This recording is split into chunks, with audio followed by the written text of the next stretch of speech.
आप सभी लोगों का मेरे YouTube चैनल पर बहुत बहुत स्वागत है।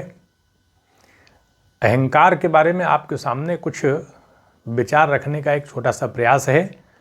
अहंकार के प्रकार को देखा जाएगा, फिर कठोपनिषद और मुंडकोपनिषद में जो श्लोक एक आया है उसको भी रखने का प्रयास किया है अर्थ के साथ, और शंकराचार्य का जो कथन है अहंकार के बारे में, क्योंकि अहंकार जो है वो कहीं ना कहीं आत्मा से दूर करने का एक, यानी अहंकार से घिर कर हम आत्मा से दूर हो जाते हैं। यानी हमारी अपनी सत्ता क्या है, ये मैं के बारे में बड़ा विचार दिखाई पड़ता है। तो ये मैं क्या है, मैं करता हूँ, मैं सोचता हूँ, इसमें मैं को हम क्या माने।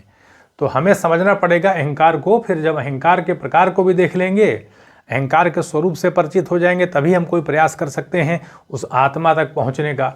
तो शंकराचार्य बता रहे हैं अहंकारोपाधि बंधा, यानी अहंकार की उपाधि से युक्त हो जाना ही बंधन है। तद्भावे मुक्ति, और उसका अभाव ही मुक्ति है। यानी अहंकार से खुद को मुक्त करना बहुत ही महत्वपूर्ण है। तो यहाँ पर ये मैं की विचारधारा जो है, इसी को अहंकार बताया जाता है। इसमें अहम और कार, ये दो प्रकार के शब्दों से अहंकार बनता ही है। अहम माने मैं और कार माने बनाना, यानी खुद को बनाने की बात है। यानी खुद के प्रति तीव्र आसक्ति जो होती है उसी को अहंकार कहा जाता है। अब ये अहंकार की जब भावना हमारे अंदर आ जाती है तो बताया जाता है कि ये जो आप ये देखें कि ये अंतःकरण जो चतुष्टय की बात वेदांत में दिखाई पड़ती है, तो उसमें मन, बुद्धि, चित्त और अहंकार, इसी को अंतःकरण चतुष्टय कहा जाता है। अब इसके अंदर अहंकार की क्या भूमिका है? तो जो मन होता है इसका काम क्या है? ये सोचने का काम होता है। बुद्धि का काम होता है निर्णय करना, और ये चित्त के अंदर जो है ये विभिन्न प्रकार के अनुभव, स्मृतियाँ, ये सारे संस्कार इसके अंदर उपस्थित रहते हैं। तो इस आधार पर मन, बुद्धि, अहंकार, ये तीन पक्ष रहते हैं, और अहंकार जो है वो इन्हीं को संबद्ध कर देता है और मैं की भावना पैदा हो जाती है, इनको जोड़ने का काम कर देता है। तो अब जब जोड़ देगा तो मैं सोचता हूँ, मैं करता हूँ, इस तरह की भावना आ जाएगी। तो इस प्रकार से अहंकार जो है ये मैं को पैदा कर देता है, मन, बुद्धि, चित्त को एकीकृत कर देता है ये अहंकार। इसलिए ये मानसिक संरचना एक बना देता है। यानी हमारे मन के अंदर अपनी सत्ता के बारे में एक विशिष्टता का या मैं के होने का भाव रहता है। जबकि आत्मा के बारे में अगर देखें तो आत्मा साक्षी के रूप में आत्मा की सत्ता रहती है। वो तो ना तो कोई चिंतन करती है और ना ही कोई क्रिया करती है, वो सिर्फ एक दृष्टा, एक साक्षी, देखने का काम उसके द्वारा किया जाता है। जबकि अहंकार से युक्त होने पर तो ये सारी चीज़ें रहती नहीं, हम तो खुद को कुछ समझते हैं, कुछ होते हैं कहीं ना कहीं। तो इसलिए मैं सोच रहा हूँ कि भावना पैदा हो जाती है। मन, बुद्धि, अहंकार को जब यानी मन, बुद्धि और चित्त को जब अहंकार के द्वारा एकीकृत कर दिया जाता है तो फिर मैं सोच रहा हूँ, मैं कर रहा हूँ, इस तरह की भावना पैदा हो जाती है। तो शंकराचार्य कहते हैं कि अहंकार से संघर्ष करने की आवश्यकता नहीं है।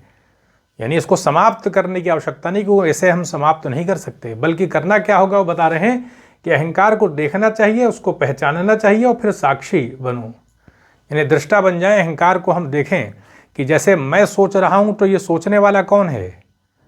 क्योंकि आत्मा के द्वारा सोचने की कोई क्रिया नहीं की जाती है। इसका अर्थ है कि मन के द्वारा सोचा जा रहा है।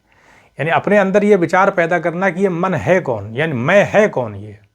तो जब हम जान लेंगे कि जो मैं के बारे में हम समझ रहे हैं कि ये आत्मा से जुड़ी विचारधारा, तो ऐसी कोई विचारधारा तो है नहीं। तो धीरे धीरे इस मैं के प्रति हमारा एक विराग, यानी हटने लगेंगे, विरक्ति होने लगेगी, और फिर जा कर के कहीं ना कहीं हम आत्म साक्षात्कार की तरफ बढ़ेंगे। तो अहंकार से संघर्ष करने की बात नहीं करते हैं शंकराचार्य।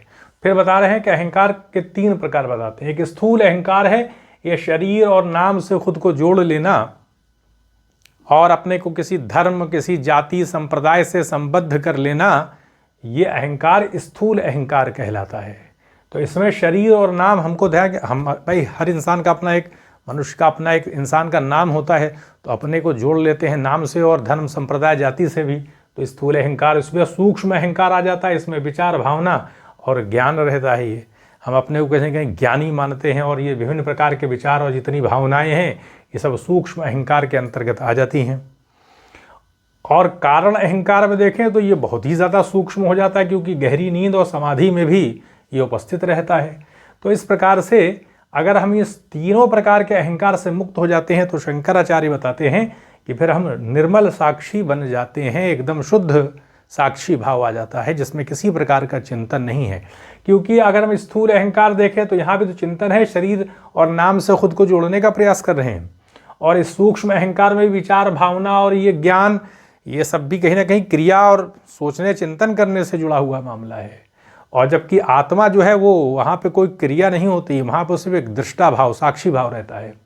तो इस आधार पर बताया जा रहा है कि मेरा विचार नहीं है, मेरी भावना नहीं है, ये ज़्यादा हमें सोचना चाहिए। अपनी नित्य जो हम क्रिया करते हैं, प्रतिदिन का जीवन है, तो उसमें इस विचार को ले आए कि ये जो मेरा और हमारा और मैं की भावना है, इसको मतलब पहचानना चाहिए कि ये कौन है मैं। तो हम जान लेंगे कि ये अहंकार से संबद्ध विचारधारा है, यानी मन, बुद्धि और चित्त को जोड़ने वाला जो एक कारक घटक तत्व है वो अहंकार है, और उसी से ये मैं पैदा होता है। तो जब ये विचार हमारे मन में पुष्ट होने लगेगा तो कहीं ना कहीं उससे अलगाव होगा। आते हैं अब उपनिषद के बारे में। उपनिषदों में जो बातें आई हैं, खासकर कठोपनिषद में देखें तो बताया गया है कि जब व्यक्ति आत्मा को देह और अहंकार से भिन्न जान लेता है, यानी व्यक्ति की बात की जाए इसमें सारे लोग शामिल हैं, आत्मा को देह यानी शरीर और अहंकार से भिन्न जान लेता है, तब वह न शोक करता है न इच्छा करता है। ये अवस्था जो आएगी जब इसमें हमारा मतलब एक गहन होते चले जाएंगे अनुभूति हमारी, प्रारंभिक स्तर पर ऐसा ज्ञान नहीं होगा।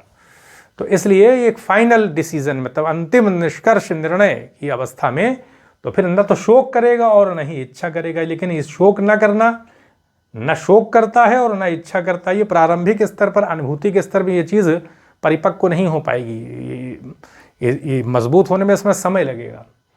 और बताया जा रहा है अन्यत्र आत्मानम अनन्यम विदित्वा न शोचति न कांक्षति। ये इसी श्लोक का ये अर्थ है, आया है कठोपनिषद में।